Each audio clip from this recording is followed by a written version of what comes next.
Today I'm going to talk about secondary function and expanded tonicization. This example is in D major, and I had a comment out there asking for some solmization to accompany these videos, so I'm going to sing along with the bass voice here.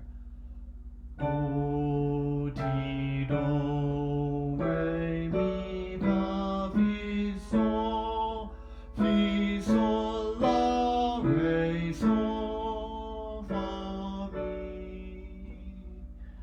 Not the best voice, but not the best piano playing either. So you might notice that if this is in globally D major as a global home key, there's a local key of A major that's being emphasized in measures 3, well mainly measures 4, 5, and 6. So it looks like maybe a half cadence is articulated in measure 4 and expanded with a series of maybe linear dominant motions borrowed from that local key of A major. And you can see the tonicization arrow indicating all of these things. Now this is really what we're talking about with an expanded tonicization. We have motion toward the dominant, and then it's re-articulated, and then it's done again. And essentially that's what we're talking about, maybe a series of 5-1, 5-1 motions in that local key, borrowed into a different global key. So if we're looking at this contextually, we have a predominant that's established with that 5 of 5, and then afterward we land on the dominant, we sit on that dominant for a whole measure and a half, and we get a series of linear dominant motions borrowed from that local key area anyways. So that we might just look at this as in a local key of A major, which is the land of 5, in the global key of D major, we can just see a series of 5-1, 5-1, 5-1 motions there. So we can analyze that with a sort of bracket or some sort of indication that it's all happening within 5, and we can show it as 1-5, 1-5, 1 in the land of 5. If you like the arrow method instead and show them all as arrows, that's totally fine. That makes a lot of sense too. I left the 5-6-5 of with the arrow out of the overall tonicization sense because I really wanted to show that predominant as being something separate from that dominant expansion. But we can view it all as being expanding that dominant in some way, shape, or form through that linear motion. This example is in C sharp minor. A little bit more of a disjunct bass voice is occurring, which might make it harder to sing. We'll find out. Do, di, do, te, me, mi, fa, te, le, fi, sol.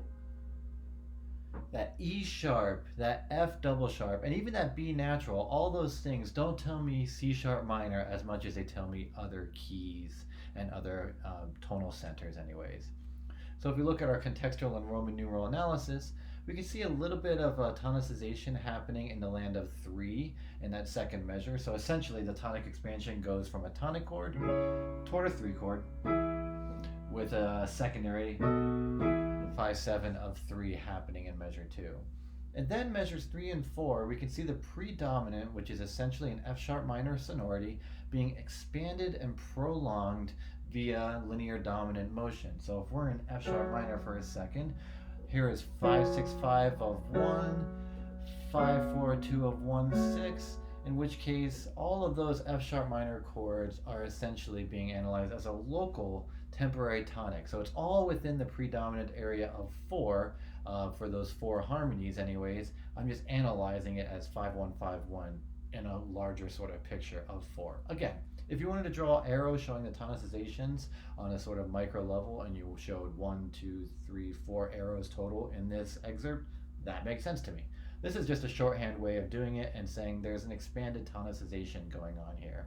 And then toward the end, there's a more normative tonicized half cadence with that 7-7 of 5 going to 5 with that F double sharp. So that F double sharp comes from the temporary tonic area of G sharp minor in that case.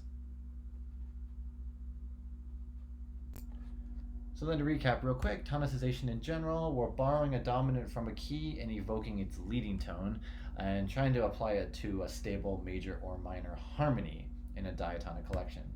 Accidentals are going to signify what's going on, especially those raised pitch classes. Expanded tonicization is the same thing. We're just maybe seeing a series of 1-5-1 motions within that localized key area. Sometimes you might get a predominant dominant tonic paradigm in that localized key, and maybe that repeats. This is a really common tactic in closing gestures. And ultimately, this is just stretching or expanding that phrase function of whatever's being prolonged, either a tonic harmony, maybe like a three chord being expanded with a series of linear dominants, or maybe a predominant, as we saw in the C sharp minor example, being expanded, or maybe a dominant, as we saw in the D major example, with that dominant expansion kind of embellishing what could be considered a half cadence there, which then ultimately yielded downward toward that first inversion tonic chord expanding further.